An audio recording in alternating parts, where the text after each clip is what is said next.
CPM നിയന്ത്രണത്തിലുള്ള Kasaragod Karadukka agricultural welfare cooperative സൊസൈറ്റിയിൽ നിന്ന് തട്ടിപ്പ് നടത്തിയ secretary K Ratheeshan real estate നിക്ഷേപം നടത്തിയതായി റിപ്പോർട്ട്. തട്ടിയെടുത്ത തുക ഉപയോഗിച്ച് വയനാട്ടിലും ബംഗളൂരുവിലുമാണ് ഇയാൾ നിക്ഷേപം നടത്തിയതെന്നാണ് അനൌദ്യോഗിക റിപ്പോർട്ട്. ഒളിവിൽ കഴിയുന്ന രതീശനെ പിടികൂടാനുള്ള ശ്രമത്തിലാണ് അന്വേഷണ സംഘം. കൂടുതൽ ആളുകൾക്ക് തട്ടിപ്പിൽ പങ്കുണ്ടോ എന്ന അന്വേഷണവുമായി പോലീസ്.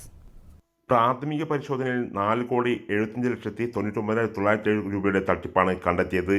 പണയ സ്വർണമില്ലാതെ 7 ലക്ഷം രൂപയെ അനുവദിച്ചാണ് സംഘം സെക്രട്ടറി കെ രതീശൻ തട്ടിപ്പ് നടത്തിയത്. ജനുവരി മുതൽ പല തവണകളായാണ് വായ്പകൾ അനുവദിച്ചുകൊണ്ടായിരുന്നു തട്ടിപ്പ്. വിവിധ ആളുകളുടെ പേരിൽ വായ്പ ഉൾപ്പെടെ എടുത്തുകൊണ്ടായിരുന്നു ക്രമക്കേട് നടത്തിയത്. സഹകരണ വകുപ്പ് നടത്തിയ പരിശോധനയിലാണ് തട്ടിപ്പ് കണ്ടെത്തിയത്.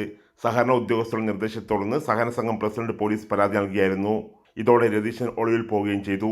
രതീഷിനെ കണ്ടെത്തുന്നതിനായി ബംഗളൂരുവിലടക്കം പോലീസ് അന്വേഷണം നടത്തുന്നുണ്ട്. രതീഷിനെതിരെ ജാമ്യമില്ലാ വകുപ്പുകൾ ചുമത്തിയാണ് ആദൂർ പോലീസ് കേസെടുത്തത്.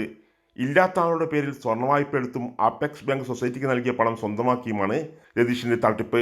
പണയം വെച്ച സ്വർണം രതീശൻ കടത്തിക്കൊണ്ടു പോയിട്ടുണ്ടെന്ന് പരിശോധനയിൽ കണ്ടെത്തിയിട്ടുണ്ട്. തട്ടിയെടുത്ത തുക ഉപയോഗിച്ച് വയനാട്ടിലും ബംഗളൂരുവിലുമാണ് ഇയാൾ നിക്ഷേപം നടത്തിയെന്നാണ് പോലീസിന് ലഭിച്ചിരിക്കുന്ന സൂചന. എന്നാൽ ഇതിന്റെ വിശദാംശങ്ങൾ പുറത്തുവിടാൻ പോലീസ് തയ്യാറായിട്ടില്ല.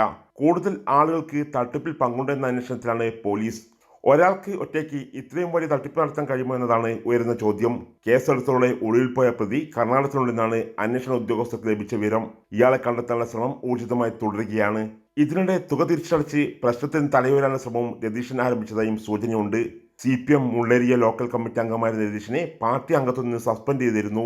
സംഭവത്തിൽ മറ്റു ജീവനക്കാർക്ക് പങ്കില്ലെന്നാണ് CPM നിലപാട്. പോലീസ് കേസെടുത്തതിന് പിന്നാലെ കെ രതീശനെ പാർട്ടിയുടെ പ്രാഥമിക അംഗത്വത്തിൽ നിന്ന് സസ്പെൻഡ് ചെയ്തു. സംഭവത്തിൽ മറ്റു ജീവനക്കാർക്ക് പങ്കില്ലെന്നും നിക്ഷേപകർക്ക് പണം തിരികെ നൽകുമെന്നുമാണ് CPM നേതൃത്വം വ്യക്തമാക്കിയിരിക്കുന്നത്. CPM നേതൃത്വത്തിന്റെ അറിവോടെയാണ് തട്ടിപ്പ് നടത്തിയെന്ന വിമർശനവുമായി കോൺഗ്രസ് രംഗത്ത് വന്നിട്ടുണ്ട്. ജയ് ഹിന്ദ് ന്യൂസ്, കാസർഗോഡ്.